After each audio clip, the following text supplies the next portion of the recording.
give us a rundown who you are, what you do, who you do it for, what you were doing, Yeah, where you've come from, and then we'll take a it from whole kit and caboodle. Yeah, so I'm Cinda. I've run my business, 1212 Architects, for the last 18 years. I worked on that 15 years on my own.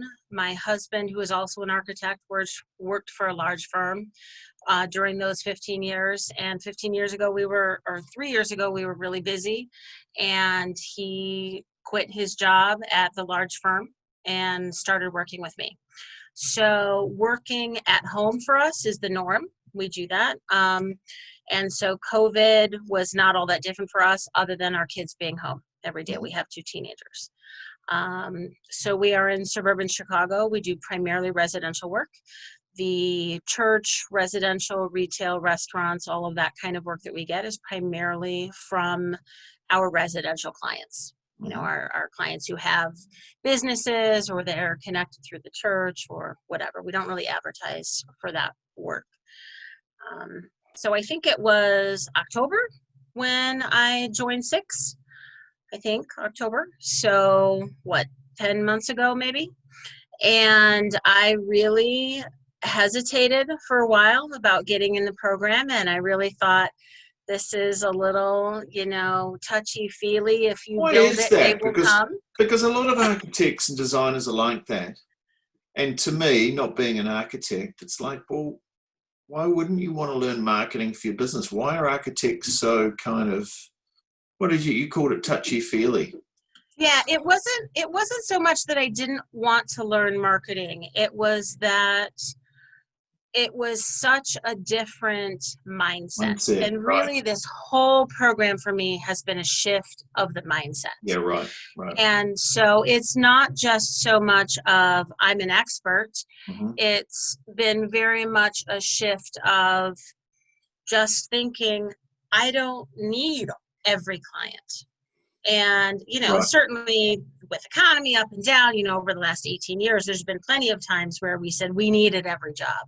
But in hindsight, we probably didn't, and especially now we have enough business and enough reputation over the course of 18 years that where we used to say there's no job too small, we're the everyman architect, we want to work with everybody, that we really just don't want to do that. And it's funny because one of the very first things we did in the Six program was we filled out your little worksheet about, what niche do you want to be in, and fill out, your priorities.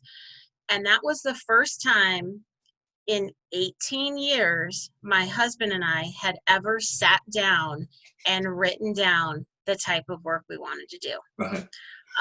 Because when we started this, I just said, I'm tired of working for somebody else. We had one project and I was pregnant with our first child. And I said, you know what? I just want to quit. I want to start my own thing. And it was a total leap of faith. We had about $9 in the checking account and we've been going for 18 years. Wow. And so we've certainly had times where we really felt we had to take every single job.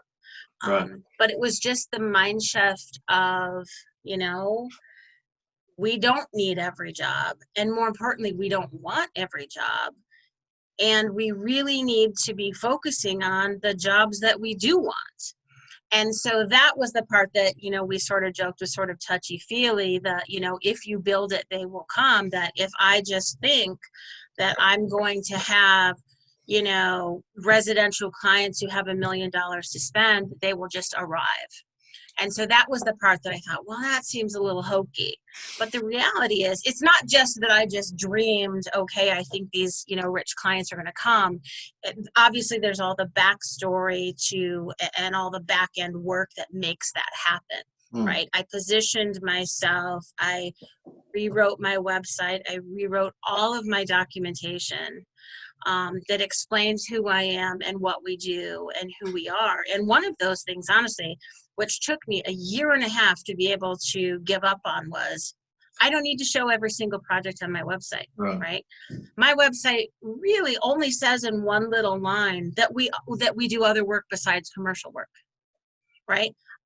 I've decided I don't care if I never do another restaurant, right? I don't I don't need to say no job is too small, because really, I don't want to do your deck project. I don't want to add a dormer onto the back of your house. And it's not that I don't care about you and your project in your neighborhood. It's that those aren't the projects that make me happy. And so really, I mean, it was a pivotal day for me when we sat down and we wrote down the projects we wanted to do. Because it's funny, my husband's dream niche is essentially doing spec homes. He said, I don't ever want to have to deal with clients again. Right. You know, I don't want to have to listen to husband and wife argue about which wall they're going to put the couch on, or if they need, you know, one sink or two. You know, he doesn't care. He just wants to design, you know, and draw up beautiful architecture Right. and present it to people. And that was the first time we'd ever really discussed that. So, I mean, for us, really, that was a game changer. So in terms of, I mean, I want to talk more about your mindset. I don't want to take a long time, but before we come back to that, has it worked for you by being more focused? It absolutely has been. It has been working for me, and maybe it's not working as well as it could be because I'm not as focused because of, you know, life and other things that happen. And my husband doesn't do any of the marketing. He doesn't do any of the sort of the back end business stuff. So it's been me. So I've really put in a lot of hours doing the 6 program and, you know, updating the website and reworking our documents, that sort of thing. So it's sort of been a one-woman show. But it absolutely, because of that mind shift, has changed the way I do my business, and that we don't ever do anything for free anymore. You know, there's no free consultations. And the reality is, if people don't want to have me, you know, out and pay me a couple $100s for my time at the first meeting, they're not going to want to give me thousands of dollars later. And so that has been a big change. And also just changing the way that we work. Now we do the LCC, so we offer that up. We've sort of changed the language and the way we put together our agreements and our documents. I don't charge hourly anymore. I charge a flat fee. I offer 3 options. And as I'm learning over the last 10 months, I'm shifting wording and changing documentation. I'm using the real life, real world, immediate feedback that I get from clients and updating my agreements for next time based on how, you know, people are reacting and responding to them. And I found that I really struggled at first that the LCC didn't work for projects that I thought were too small, or was maybe an interior remodeling project. I still hadn't figured out how that was going to work. And then I thought, well, but maybe it doesn't need to work. Maybe I don't want interior remodeling jobs. If it's only inside the walls, that's not a job that really matters to me. And I even came upon that just a few days ago, literally a few days ago, after I'd spent months trying to figure out what am I going to put in LCC for an interior remodeling job. And I just said, you know what? I just need to give up on it. I need to move on. Yeah. Right. Right. You do one other thing, which is, well, lots of things, but one that's really good is you formed a little mastermind group, or your own little buddy group, really, haven't you, with a few other people? How's that? What have you done? Yeah. So we actually connected through the LCC Special Ops Method project that you did. So 2 of the guys in the group haven't even been in the 6 program yet. We have them convinced. They are joining like this week.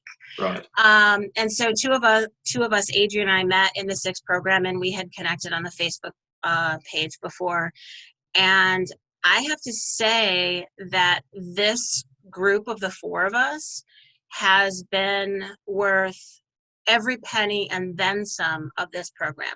Not, of course, that we don't appreciate all that you've given us and Eric's given us and all of that, and obviously all the back end and how to do an LCC and that kind of thing.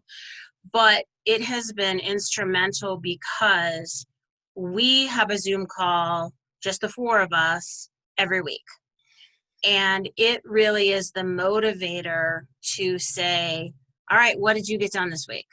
And if it's, okay, here I updated XYZ on my website, or here's my new monkey's fist. And, I originally was designing it as sort of to be like a handout flyer. And the guys were like, well, what if you did this? And what if you did this? And that picture needs to be bigger. And I mean, we've spent hours going through documentation that each one of us is doing, because as I'm sure you know, it is much easier to edit someone else's work than it is to come up with your own. Yep. And so we've all sort of started saying, okay, here's just my rough draft, total brainstorming of what I want to do with this document. Now let's edit it all together. And we literally are on a Zoom call, and we are all over the country. It's, California, Chicago, London, and Australia. Mm-hmm. And so, I mean, we cover all the time zones just about.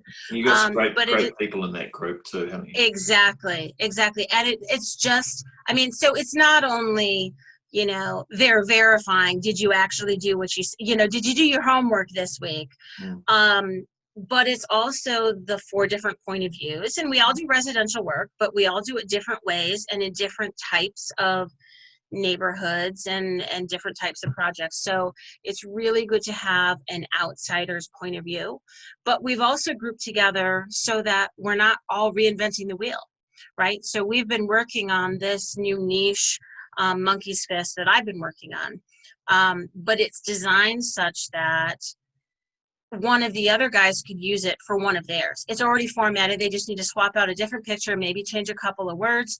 They're going to drop in their logo at the bottom. I mean, really, that's what we've done, is we've now begun to pool our resources, right? Because none of us have a marketing staff, and it doesn't make sense for me to do an LCC and him to do an LCC and him to do, where we're all just going over the same words over and over. So that has just been, hugely, hugely helpful. Hugely. Excellent. So you're working on better projects? Yes. Because lakefront homes is kind of your big. Yes. So that's really, and that's really what came out of our niche worksheet that my husband and I did. Was really our goal. So we're in suburban Chicago. We're looking to do more lake homes in northern Illinois and southern Wisconsin. And we've had some projects there, but we really want to focus on lake homes. Honestly, because we only have a few more years until our kids are out of high school, and we want to move up to Wisconsin on the lake. Right. Where we have lake property where we go. We can work anywhere. I work on the boat sometimes. So that was really our push. And then we thought, okay, well, I can't just say, hey, I want to do more lake projects. Now I have to figure out how to get more lake projects. And so that's kind of what we've been pushing for that. Good. And that all just came out of, that first worksheet. Right. Getting more focused.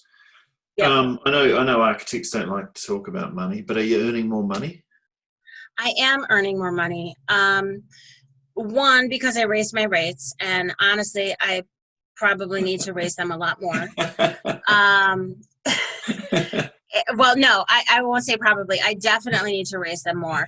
And, it's funny because I live in a town of 40,000 people, but there are a lot of architects here. Yeah. And so I know almost all the other architects in town. And of course, we're not supposed to talk about how much money we charge, but we all know, right? Yeah. And we have clients who come to us and say, oh, well, so-and-so told me they charge this much. And whether that's true or not, it doesn't matter. But I realized that I no longer have to have my rate based on what somebody else's rate is. Yeah. Because maybe we're looking for different clients. Yeah. Right. Especially when the average architect undercharges anyway. Architects are underpaid. So why would you copy? Why would you copy that? Exactly. And so when COVID hit, when we locked down on March 13th, within 3 days, I had 5 clients who put us on hold. 5 clients, some of them who were in the middle of design, and some of them we were just getting ready to get started. And I thought, holy cow, what are we going to do? I talked to my husband. I was like, you might have to go get a job at Home Depot if the rest of our clients bail. I was really petrified about what we were going to do. But within a week, I had 5 LCCs that were brand new, that people I hadn't even spoken to before March 13th. And I had one of them, so I completed the LCC. I included the full design agreement, and she signed it within minutes of receiving my email. And that project has now turned into an even larger project that is the largest money-making project, the largest fee we've ever charged. And she didn't even question it for a minute. And of course, after I sent it, I thought, man, I should have charged more, because honestly, she would have paid it. It wouldn't have even crossed her mind to question it. So yeah, so we've been very lucky that in the last 4 months, and that was just one project. We've brought in probably 10 new projects that are, you know, a varied size and scope, but good projects for good clients, people that we're happy to be working with, since we've been on lockdown. Sounds good to me. So, we'll end it there. I like it. So better projects, better fees, yeah, more work. You're a star. You're a hero of the month.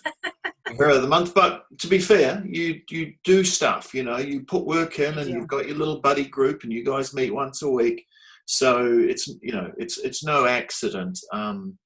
You take what you learn and you implement. And there's a good saying that some famous, you know, can't remember, he was some famous sportsman, but he said, the harder I work, the luckier I get. And I think, funny how that works, right? isn't that funny how that works? Right. Yeah. And often you can't necessarily always say, here's a direct connection between this and that. But the harder I work, the luckier I get. And having said that, you do have some tools like the LCC, which maybe some of those people would have slid on through because you didn't have something to put them into. But by having that LCC, you've got something to put them into, and it kind of captures them. And once they're in there, they don't get out generally. Here's a real person who's a real architect, and I can look up her website right now, and I, you know, and I can see this. She did this program and it worked for her. And what really sealed the deal for me was I went a mile down the road and I had drinks with Bill, and we talked one-on-one about the program.